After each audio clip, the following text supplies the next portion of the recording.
L'industrie nucléaire en France capte des sommes énormes. Rien que pour les 6 EPR, donc nouveaux réacteurs qui sont entre guillemets prévus, il faudra compter 60 à 70 milliards d'euros et ces coûts sont largement sous-estimés.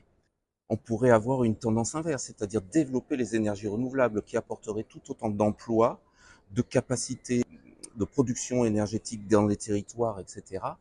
Une énergie qui maintenant est moins chère au kilowattheure donc que l'énergie nucléaire et qui apporterait à la France son indépendance énergétique. Pour rappel, la différence de production en énergie renouvelable 2023 entre la France et l'Allemagne représente la production d'à peu près la moitié du parc nucléaire français ou l'équivalent de 16 EPR qui sont prévus. D'autre part, cette délibération omet complètement le risque nucléaire. Donc, il faut quand même se souvenir qu'il y a eu 2 catastrophes nucléaires majeures que sont Tchernobyl et Fukushima. Un accident nucléaire de niveau 5 aux États-Unis en 1979 à Three Mile Island.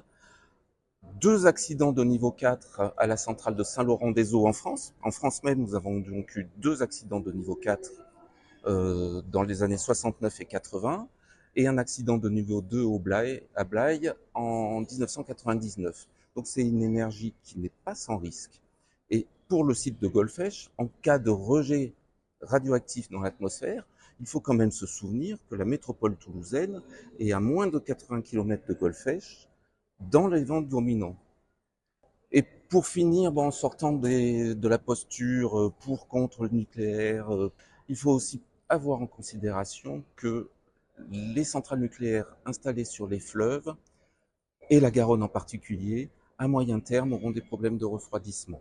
Les étés sont de plus en plus chauds, les débits d'étiage de la Garonne sont de plus en plus faibles et sur des périodes de plus en plus longues, de juillet à octobre maintenant. Les températures de l'eau sont en hausse. Or, moins il y a d'eau, plus la température est chaude, plus la température de la Garonne est chaude, plus il faut d'eau pour refroidir les centrales nucléaires. Ce qui amène régulièrement EDF, comme ça a été encore le cas cette année en 2024, alors que le printemps était particulièrement pluvieux. Mais cette année en 2024, le 31 juillet, par manque d'eau, EDF a été obligé de fermer un des 2 réacteurs et d'abaisser la production du second. Qu'en sera-t-il dans les années futures avec 2 nouveaux EPR sur le site de Golfech? Cette délibération donc pose problème sur la forme, elle n'avait pas lieu d'être dans un conseil métropolitain, ainsi que sur le fond.